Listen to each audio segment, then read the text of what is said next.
Oi, gente, tudo bom? Hoje é quinta-feira, dia de estreia nesse humilde canal que se propõe a falar sobre jornalismo e sobre o dia a dia do jornalista. Então fica comigo que hoje é dia de estreia do TBT da redação. E o tema de hoje é informatização e desperdício nas redações.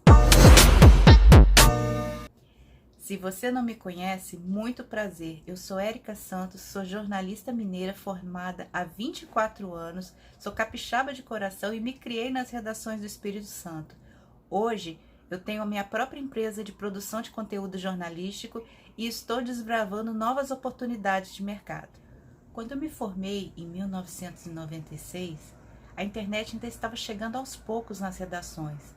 Eu me lembro que na faculdade eu fazia aula de redação e jornalismo na máquina de escrever, aquelas Hamilton antiga, lembra? Pois é. E quando eu estava no finalzinho do curso, começaram a chegar os primeiros computadores na faculdade. E a gente começou a trabalhar naquilo com uma grande euforia, né? E o que a gente fazia eram coisas absolutamente rudimentares hoje em dia. Era basicamente salvar um arquivo em rede e imprimir, usar a internet discada. E o que eu encontrei no mercado de trabalho? Eu me lembro como se fosse hoje, que na primeira redação que eu trabalhei já era informatizada, mas uma coisa me chamou muita atenção quando eu comecei a trabalhar lá. Era o imenso desperdício de papel. Eu lembro que tinha uma impressora matricial que gritava, gritava, gritava e cuspia papel sem parar. E como que funcionava?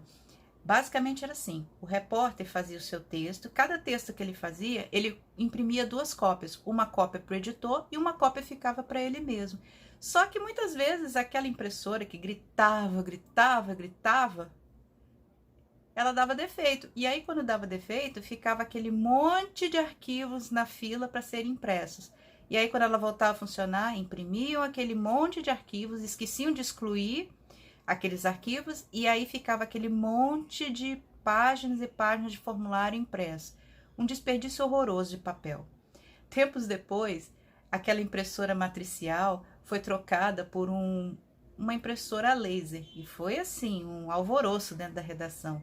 Uma impressora muito chique na época, né? Imprimir em preto e branco, muito legal. E aí veio a proibição de que não poderíamos mais imprimir as matérias naquela impressora laser. Aquela impressora era basicamente usada para imprimir os espelhos, as páginas, para a gente saber quantas páginas iriam ter o jornal e tal. E aí os repórteres passaram a anotar os seus arquivos numa espécie de formulário que foi criado na época que chamava relatório de matérias. E aí eu lembro muito bem que foi um colega nosso de redação, um editor bem experiente, que criou esse formulário, que depois o povo começou a chamar de marmita. Não preciso nem dizer que ele não gostou nada disso, né? E como era feito o jornal impresso naquela época?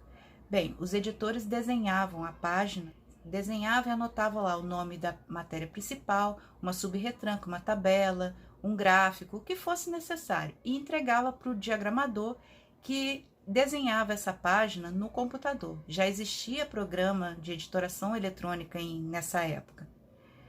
E o que acontecia? Era muito comum o que a gente desenhava não caber na página. Então o diagramador chamava a gente e falava, senta aí e corta na tela.